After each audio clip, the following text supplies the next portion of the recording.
Well, howdy folks, Hellcorrex here, and welcome to Thoughts from a Dystopian World, Episode 4. And today we're going to be talking about the two different versions of the Mississippi class battleship, the Mk1 and the Mk2. Alright, let's just go right into the Mk1. Well, actually the Mk1 and Mk2 are almost identical in some ways, slightly different in points. They have a lot of the same characteristics, except there's some slight derivations between the Mk1 and the Mk2. Now, Mk1, 190 points. The Mk2 is 180 points. So, there's a difference of roughly 10 points, give or take. Now that is sort of where they kind of, well, I guess the weapon systems are what's going to split these two apart. But all right, so we have a DR damage rating of 7 on both of them. They have a critical rating of 10 on both of them. They do have a movement of 7, so that is an increase over your typical FSA ships. Typically they're running around 6 for the capitals. These are 7, so they're improved. So they're the next generation of warship to hit the seas or the rivers, or however you want to look at it. So there is, some upgrades on them. Hull points is 8, so they can take a good pounding before they go under. Assault points is 8 on both of them. The anti-aircraft value is 7 on both of them. We have the concussion charges for taking care of anything under the water that comes your way is 5 on both, and the ram rating is 5 on both. And you go like, okay, we have a slight difference though is the weapons. Now the Mk1, we're going to just spend some time talking about the Mk1 before we go to the Mk2. Now the Mk1 has 2 main turrets, the front, the fore and aft. Just typically what you're find on like the heavy battleships and the dreadnought, so those big giant turrets. Now the interesting thing is the main turrets on these, they go out to 4 range bands, so they do. You can roll 9 dice when you link them together. Now at range band 4, which is, your 25 to 32 range. So that's pretty good. You hit a cruiser or something of that nature, they're going to know they got hit. The odds are not quite in your favor against a dreadnought or heavy battleship, but, you can do so, like, Y times just a point of damage. That adds up over time.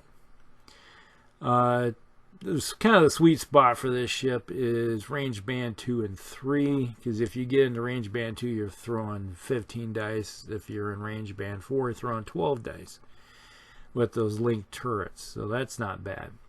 Now with those linked turrets, or main turrets, you do have 2 dice sustained fire. So you get to re-roll 2 of those when you attack. And if 2 of them don't do anything, you get to re-roll 2 of them, because that's showing that you're just firing away. It's kind of like I guess an automatic, kind of like shooting tracers, with a machine gun. Now, one thing here it says has the heavy volley gun has a sustained fire on that one. And that is 1, but they don't have the heavy volley guns on them on the Mk1. That's on the Mk2. Then the broadside does have sustained fire of 1, so that's kind of interesting. I wonder if that was a error there. Maybe the heavy volley gun is supposed to be the 4 volley gun, where you have a sustained fire 1 on it. So I don't remember seeing anything listed saying that's supposed to be changed, and it never got changed anywhere, so whoever is supposed to do that may not have done it. So there's one error right there. So I always like to just scratch off the heavy volley gun and ignore it. So you just have sustained fire of 2 and 1. So for the main guns and the broadside, that ain't bad. Now, speaking of broadside, that's not bad. You got a 10.86. So when you get something in range band 3, yeah, you're throwing 6 dice at something. You know, destroyers or frigates or cruisers. You might do a point of damage. And if you're really lucky with your dice rolls, you might get 2. And it's possible. You know, I've rolled 6 dice before and taken out a frigate or a destroyer with just broadsides alone before. So it's a pretty decent broadside. The 4 volley guns, which, you know, your tertiary weapons there, and that's just 90 degrees to the front. That's well, actually, yeah, 90 degrees to the front, so that's not so great. So you got to learn how to angle your if you want to get anything of the 4 volley guns, you have to angle this ship, get in closer. So you're looking at range band 2 to begin with, and so if somebody's out in front of you someplace, yeah, you're going to throw the dice that direction. If somebody's in your broadside arc, you throw dice that direction. And if they're on both sides of you, well, then you're throwing dice, you know, broadside this way, broadside that way, and then 4 guns this way, and then turrets are going to find a target someplace to pummel. And hopefully you don't have a lot of damage on you. Then you got the rocket battery, which go out to range band 3. But only 9 dice. So they're not all that, it's not, this is where you're starting to see the rocket battery starting to decrease in capability.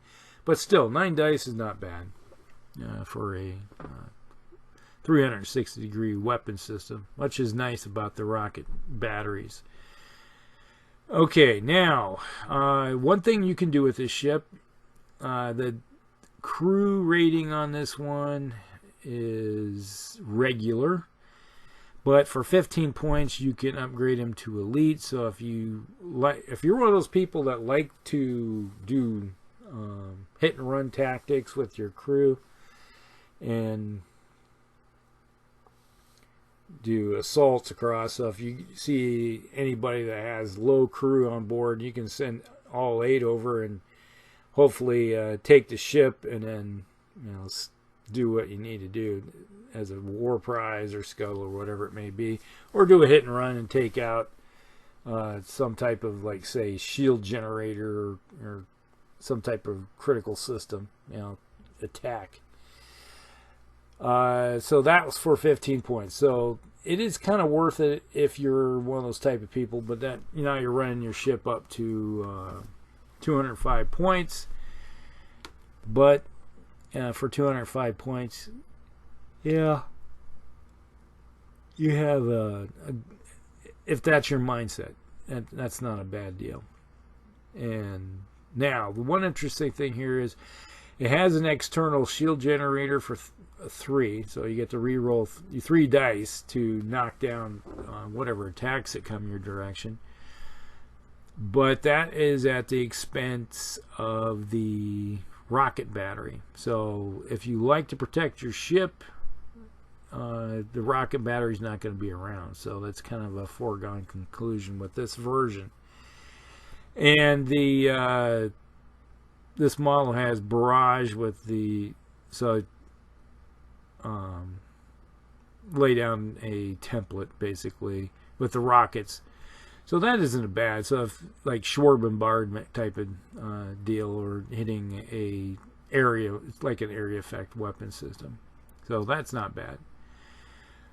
But if you do that, then you don't have the shield generator. And I'm the type of person, I always like to have shield generators on board to be able to maybe mitigate some of the damage. You know, there's also the mindset too, is that if I have rocket batteries, I'm taking my enemies out quicker, and just, you know, hope that your damage rating and your critical rating is going to protect you.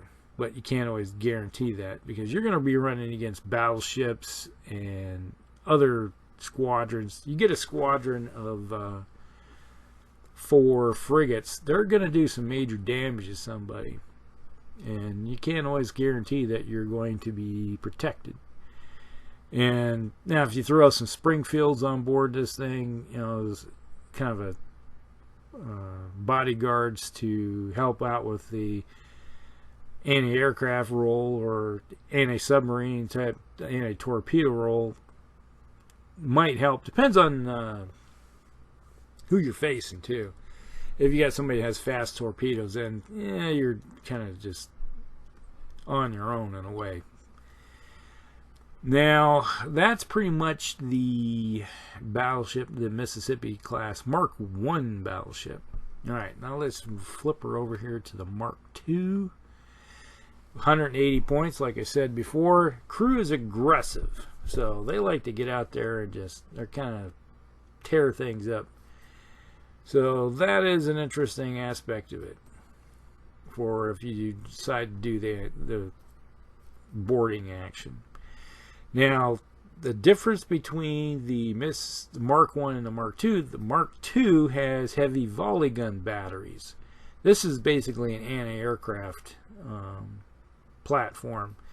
This is for knocking down big flyers and, you know, things like that. It only goes out to range band 3 according to this, with 6 dice, but you have 3 batteries, so you can combine them together for 12 dice out to range band 3. So it's kind of equals out to be the same thing with the with your main turrets on the Mark 1. So yeah, it adds up. Now, with that heavy volley, you get a sustained fire volley of 1, so you get to reroll 1 die. Your broadsides have 1 die that sustain fire. But here's where the kicker is with these guys. Hunter, it has aerial hunter, and that's with volley guns. You have the 4 volley guns, which also will be added into your hunter. So if something is a flyer, you get a +1 to hit them. That's the nice thing about it. So if you have anybody that has a heavy bombers coming your way or something like that, this will knock them out of the sky pretty quickly. You know, so you're hitting on 3s. So, or if they're flying high, then hit on, or typically where you're going to need a 5 or 6, and it helps out in that aspect of it. So that's the nice thing about it. Broadside's identical to the Mark 1, so they do have the same broadside. The 4 guns are identical, so the difference between the Mark 1 and the Mark 2 with guns wise is the heavy volley gun batteries. So instead of 2 heavy turrets, this one has 3 heavy volley guns. Now the interesting thing about this is that the Mark 2 is fitted with an internal kinetic generator and a internal shield generator for no extra cost. So in reality, this one, the Mark II, is almost a better buy to bring into the game, because it's 180 points and it has a shield generator already and a kinetic generator. So when you look at it, instead of, if you want a shield generator, you have to give up the rocket battery. But the rocket battery gives you barrage. So there's some things right here. So that's the difference in one way. But for the cost, for 10 points less, you get the shield generators and you get a kinetic generator. So you get to roll an extra die so this thing can get it closer. But, you know, it doesn't have the range band 4 weapon system. So that is the one thing. So it takes it a little bit longer possibly to get something into range. But if there's any type of flyers like heavy bombers, any type of floating, say, flying aircraft carrier, this thing will start chewing it up. Because with the kinetic, if you use the kinetic generator, kick this thing into gear, if you roll a 6, this thing can move 13. It can close basically almost 2 range bands in one turn and then unleash on you from range band 3, possibly even range 4. It depends on if they move one of their flyers first, you could knock, possibly be in second range band by the time it's all said and done. And this thing, if you get this thing in the second range band, you're rolling 16 dice. There's a lot of flyers out there. You're basically, with 16 dice, you're going to blow something out of the sky probably. If it's a typical bomber that has 4 hull points, it's gone. You're going to be doing some good work with it. All right. So that is the nice thing about the Mark II. All right. So that's it in a nutshell. The two of them, depends on what you want with your fleet. Now, if you're flying or fighting against individuals that use a lot of flyers or anything of that nature, the Mark II might be your better bet to take something to knock things out of the sky. Now, if you're facing more heavier capital ships and you want something that's got some bite to it, the Mark I might be the way to go. So, kind of angle your ship in a slight angle and use those 270-degree turrets and get that foregun and broadsides into action. And if you don't use the shield generator, which I typically will use a shield generator, you get the rocket battery. So, there you go. There are 2 ways to use this thing. And the nice thing I said, with the Mark II, you got 270-degree arcs with those. So you do have a good area effect weapon systems that there's not going to be much things out there that can hide away from them. So unless they're behind some type of terrain or something of that nature. All right. Hope you guys like it. Like and subscribe and share with all your friends. This is Hellcracks, and we'll talk with you all later.